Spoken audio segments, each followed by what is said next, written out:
Parmi les entrepreneurs que j'affectionne le plus particulièrement, c'est évidemment ceux qui s'impliquent dans le milieu culturel. Et justement, aujourd'hui, j'ai Yves Lévesque avec moi qui vient de racheter la Ripaille, qui est une institution culturelle connue qui a vu naître de grands groupes. Oui. Bonjour Yves. Bonjour. Enchanté, Jean-Marie. Enchanté moi aussi. Donc, ça doit être tout un événement pour toi de reprendre cette institution-là? C'est surtout de ne pas la laisser partir. Oui. Tu sais, c'est... bon, pour ceux qui connaissent la petite histoire de la Ripaille, au-delà d'avoir connu les plus gros groupes depuis les 50 dernières années qui sont passés là-bas, on peut reconnaître un groupe en particulier qui est Cowboys Fringants. Oui. Donc, tout le monde se souvient, tout le monde a vécu l'ancienne Ripaille avant qu'elle déménage. Tout le monde a vu des spectacles monumentaux. C'était un peu... ça se compare à chez Maurice, à Saint-Lazare, mettons, comme salle de spectacle petite, mais qui attire énormément. Uh-huh. Puis de voir que le commerce se cherchait, tu veux pas ça. Moi, j'ai voulu ramener ça vraiment du côté spectacle avant tout. Puis, à travers le spectacle, ben ça donne bien. On a un four à bois, on fait de la pizza, on a un service de bar qui est quand même intéressant. Puis, on est ouvert à tous les jours, le midi, le soir. Fait que, oui, on peut attirer pour la qualité de la cuisine. Oui, on peut attirer pour le service puis le bon temps qu'on peut y passer, mais ça passe par la présentation de spectacles le plus souvent possible puis au plus de types de clientèle possible. Comment cette bulle-là au cerveau t'est apparue parce que tu viens pas du tout du milieu culturel? Non. En fait, il y a plusieurs années, j'ai eu une compagnie d'assurance pendant 25 ans. Okay. Fait que c'est vraiment pas mon domaine de prédilection. Mais à travers ça, j'ai jamais été dans une seule tâche en particulier. Ça fait 30 ans que je fais de la boxe, que j'enseigne la boxe, je suis entraîneur. J'ai déjà fait de la sécurité événementielle, donc je connaissais certains artistes. J'avais des idées. Toujours eu l'idée de m'impliquer un peu plus dans l'organisation d'événements parce que c'est le fun de participer à des événements culturels. Et là, tu te dis, OK, je donne mes idées à mes amis qui sont les propriétaires actuels de la Ripaille, puis ils en réalisent une partie, mais tu te dis, si j'étais passé à sa place, je pense que j'aurais mieux fait. Mais tu te dis ça une fois, deux fois, trois fois, puis à un moment donné, tu vois tes amis dire, finalement, c'est pas si facile à gérer, l'histoire des bars, puis si. Moi, l'essayer, voir. Puis ça a fini à je vais l'essayer, je l'ai acheté. Puis tu dis que tu enseignes la boxe? Oui, ça fait officiellement depuis 2003-2004, j'avais commencé en formation d'entraîneur après quelques années à pratiquer le sport. Puis j'ai jamais décroché, c'est juste comme une drogue. C'est quand même un drôle de cheminement, assurance, boxe, Ripaille. Ouais, c'est comme vraiment une série d'opportunités qui se sont produites. Puis Yves, quand il était petit, il se voyait-tu assurance, boxe ou Ripaille? Tu veux-tu tomber sur ton derrière? Oui. Imagine, je ne faisais aucun sport étant petit. Okay. Quelqu'un qui dit, je suis allé à l'école primaire avec Yves Lévesque, là, je ne faisais aucun sport, j'avais une malformation cardiaque. Ah oui? Il était impossible pour moi de suivre les autres enfants. Courir 1 kilomètre, c'est comme, après 300 mètres, j'étais brûlé, là, j'étais perdu dans le bois. Ça n'existait plus. Okay. Fait que j'ai été opéré, puis il y a un médecin qui a eu la bonne idée de me dire, juste avant l'opération, tu vas voir après, tu feras le sport que tu veux. Puis 6 mois après l'opération, il dit, voir que tu as choisi la boxe, tu peux pas faire ça. Désolé, c'est fini. Tu as dit le sport que je voulais. C'est ma vie. Fait que ça a parti de là, puis ça l'a amené tout plein d'opportunités. C'est de fil en aiguille. Il y a eu de la sécurité pour Star Academy, pour Éric Lapointe, pour Kevin Parent à l'époque, Jonas, toutes les années 2000, mettons. J'ai vécu plein de spectacles. Tu es payé, participer à des événements, c'est vraiment le fun. Puis à un moment donné, en cumul de l'assurance puis des autres tâches, je fais comme c'est beaucoup. Fait que là, j'ai quitté ce domaine-là. Je suis vraiment resté plus en entraînement de la boxe. Puis là, à travers les assurances, j'ai démarré ma compagnie à un moment donné. Là, j'ai eu l'opportunité d'aider mon sport parce que j'ai toujours pris... Je me suis accaparé la boxe comme étant mon sport. Donc, je suis devenu un commanditaire de boxeurs connu. J'en ai commandité tout plein, mais vraiment tous ceux qui sont devenus champions dans les années 2015 à 2020. J'ai participé au niveau financier le plus possible.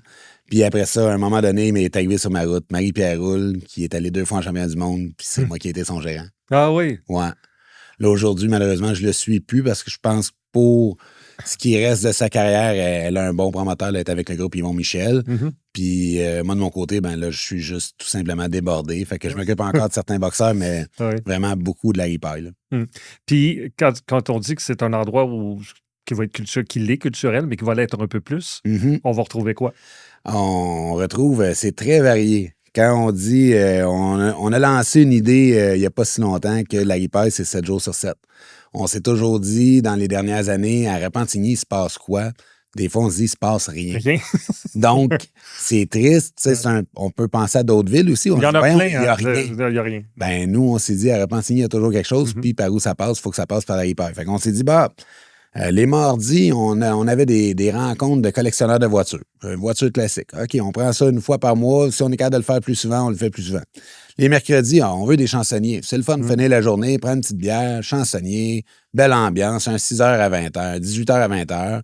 C'est parfait. Le jeudi, on a déjà des jams. Quand j'ai acheté le commerce, il y avait des jams qui se produisaient. La sœur de François Jean, son frère, ils ont monté un band de professionnels qui font chanter les gens. Fait que des amateurs arrivent, donnent leur liste de chansons, viennent chanter avec des pros.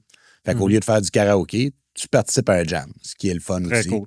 Le vendredi, c'était mêlé. Fait que j'ai essayé de démêler ça le plus possible. Puis un attrait de la culture québécoise dans le moment, c'est la culture country. Oui. Et là, c'est monstrueux. On a de la danse country 2 fois par mois. On ajoute, j'avais 2 dates que je pouvais pas bouger parce qu'il y avait des ententes précédentes.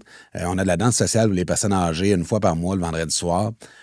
Qui se répète aussi tous les dimanches après-midi. Les personnes âgées peuvent venir danser. Je trouve ça très le fun. Je fais juste une parenthèse, que ce soit multigénérationnel. C'est vraiment cool. Ben, il y a une intention d'affaires là-dedans, c'est que c'est pas toujours les jeunes qui ont les moyens de sortir à tous les jours. Ça prend une clientèle variée. Fait que pour finir mes vendredis, j'ai aussi un groupe qui un jour est arrivé, ça c'est une belle anecdote, ils sont arrivés à Saint-Jean-Baptiste, leur show est annulé, il faisait pas beau, ils ont été payés par la ville qui les engageait, mais ils peuvent pas se produire. Fait qu'ils viennent cogner à ripaille avec l'ancien propriétaire. Voulez-vous, on va vous offrir un spectacle gratuit. C'est bien drôle. Fait qu'ils ont fait le show, mais ils sont tellement bons. C'est une harmonie vocale, c'est 3 chanteurs avec guitare, percussion. Ils font un spectacle, puis ça s'appelle « Perdu dans cette liste ». La raison, c'est qu'ils se perdent à travers des chansons pour en aboutir à une autre. Fait que je trouve qu'ils manquent de publicité, ils manquent de reconnaissance parce qu'ils sont exceptionnels.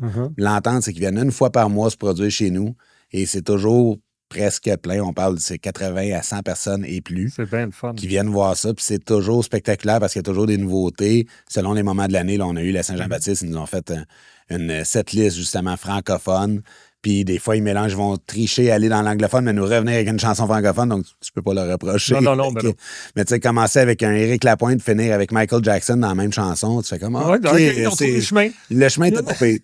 Fait que ça, c'est nos vendredis. Puis après ça, le samedi, là, on garde ça pour les shows populaires. Oui, il y a des groupes hommages. Il y a vraiment des styles musicaux totalement différents. On peut passer d'une semaine de chansons de Ginette Renault à une autre semaine avec du Iron Maiden. On veut vraiment toucher à tous les horizons. Et moi, j'essaie de ramener le plus possible ce qui était les racines de la hip-hop, qui est de la chanson originale, des auteurs, compositeurs, interprètes. Ils n'ont plus d'endroit pour jouer. Non. Puis là, on amène J'essaie d'amener des sommités qui vont venir bientôt, qu'on va peut-être reparler plus tard, ou à tout le moins, suivez la page Facebook de la ripaille, et amener aussi de la nouveauté. Fait que si j'ai la chance, à un moment donné, d'offrir une opportunité à des jeunes chanteurs prometteurs, ça va me fait vraiment plaisir. C'est bizarre, mais j'ai de la difficulté à ne pas faire un lien, puis peut-être tu vas me dire pas du tout. Mais il y a eu un tel soulèvement quand ça a fermé que je me dis qu'il y a un besoin là, les 2 Pierrot. Quand ça a fermé, il y a eu un soulèvement du public qui a dit, ben voyons comment ça se fait que les 2 Pierrot disparaissent. Puis je trouve qu'il y a un certain lien là-dedans de ramener ce genre d'endroit-là culturel à tous les jours. On dirait que les gens, le COVID a créé un choc dans le domaine culturel de dire, est-ce qu'on peut se divertir chez soi sans avoir à sortir? Coûte moins cher en boisson, coûte moins cher en repas, coûte moins cher en billets de spectacle. Puis il y a beaucoup d'offres virtuelles. Mais le feeling que tu as, pour moi, participer à un événement, c'est un événement. Le but, c'est que tu vas voir un spectacle, mais, par exemple, si tu es un fan de Diane Dufresne, ben, si tu l'as vu à Saint-Jean-Baptiste, c'est peut-être la dernière fois que tu l'as vu sur scène, tu as vu quelque chose de spectaculaire. Ben, moi, je me dis que si tu vas dans une salle de spectacle voir ton artiste préféré ou un artiste que tu ne connais pas du tout, tu vas possiblement vivre un moment que tu dis, je ne le revivrai jamais, même si je vais le voir 20 fois en spectacle, ça n'arrivera pas. Puis même du côté de l'humour, lorsqu'on aura des shows d'humour à la ripaille, puis ça s'en vient, je gardais mes lundis pour ça.